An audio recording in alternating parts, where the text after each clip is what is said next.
நிறைய வகையான பழங்களை நம்ம பார்த்துருப்போம். இந்த வகையான பழங்களை நீங்கள் பார்த்துருக்கீங்களா? இந்த பழத்தோட பேர் நோனி அப்படின்னும் மஞ்சனத்தினி பழம் அப்படின்னும் சொல்லுவாங்க.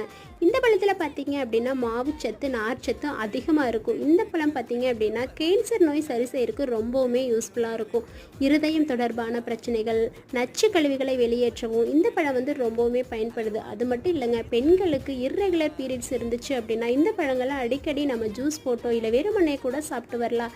ஆனால் வெறுமனே சாப்பிட்றது அந்த அளவுக்கு நம்மளால் முடியுமா, சாத்தியப்படுமா அப்படின்னு தெரியல. ஏன் அப்படின்னா இந்த பழத்துலேருந்து ஒரு வகையான வாசனை வருதுங்க. அதாவது பழங்கள் எல்லாம் கெட்டு போச்சுன்னா வரும் இல்லைங்களா, அந்த மாதிரி ஒரு வாசனை வருது. இருந்தாலும் இவ்வளவு பயன்கள் இருக்கிற பழத்தை நாம் கொஞ்சமாவது சாப்பிடணும் இல்லைங்களா. இன்றைக்கி நம்ம கட் பண்ணி சாப்பிட்டு பார்த்தாச்சு. மற்ற பழங்களை போல் அதிக அளவு சாப்பிட முடியல, கொஞ்சமாக தான் சாப்பிட முடிஞ்சுது.